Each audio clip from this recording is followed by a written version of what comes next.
नमस्कार. खमंग फोडणीमध्ये आपलं सगळ्यांचं स्वागत आहे. आज आपण पाहणार आहोत काळ्या वालाच्या घुगऱ्या. यासाठी मी या ठिकाणी कोवळ्या शेंगा घेतल्या होत्या काळ्या वालाच्या, त्या निवडून घेतलेल्या आहेत.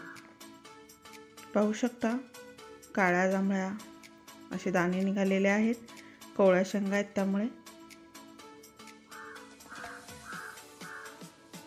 या स्वच्छ धुवून घेतलेल्या आहेत. आता आपण कुकरमध्ये याची एक शिट्टी घेऊन उकडून घेऊया त्या शेंगा. दाणे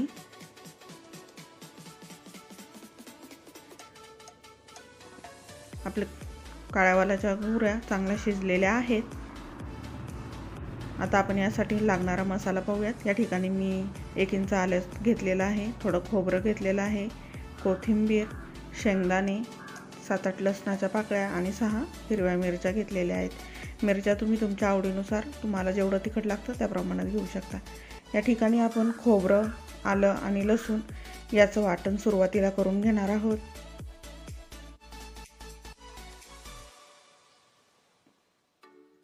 आपलं वाटण तयार आहे.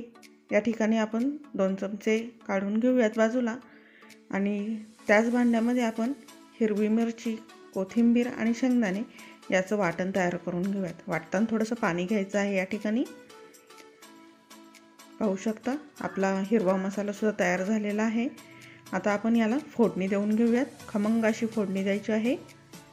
यासाठी कढईमध्ये तेल घेतलेलं आहे. आपण यामध्ये 1 चमचा मोहरी टाकूयात, अर्धा चमचा जिरे टाकूयात, कढीपत्त्याची पानं टाकूयात, जो आपण खोबरं, आलं, लसूण याचा मसाला होता तो टाकून घेऊयात. चांगला परतून घेऊयात. यामध्ये आता आपण अर्धा चमचा हळद घेतलेली आहे, 1 चमचा धना पावडर घेतलेली आहे, त्याचप्रमाणे पाव चमचा या ठिकाणी आपण गरम मसाला घेतलेला आहे. चांगलं परतून घेऊयात हा मसाला. याचमध्ये आता आपण उकडलेल्या ज्या काळ्या वालाच्या घुगऱ्या होत्या त्या टाकून घेऊयात.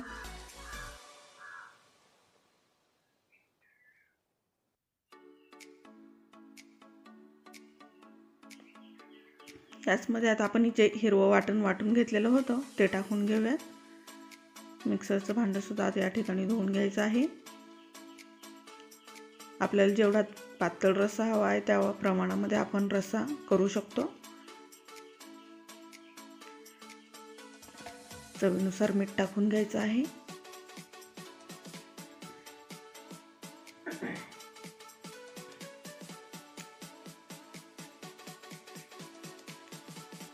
कोथिंबीर टाकून घेऊयात. माझी रेसिपी आवडल्यास लाईक करा, शेअर करा आणि खमंग फोडणीला सबस्क्राईब करा. त्याचप्रमाणे बेल आयकॉन नक्की दाबा, त्यामुळे माझ्या वेगवेगळ्या रेसिपीज तुमच्यापर्यंत नक्की पोहोचतील. पाहू शकता आपल्या घुगऱ्या तयार झालेल्या आहेत. खूप छान रंग आलेला आहे. चपातीबरोबर, भाकरीबरोबर, भाताबरोबर या घुगऱ्या खूपच छान लागतात. एकदा नक्की करून पहा. व्हिडिओ पाहिल्याबद्दल धन्यवाद.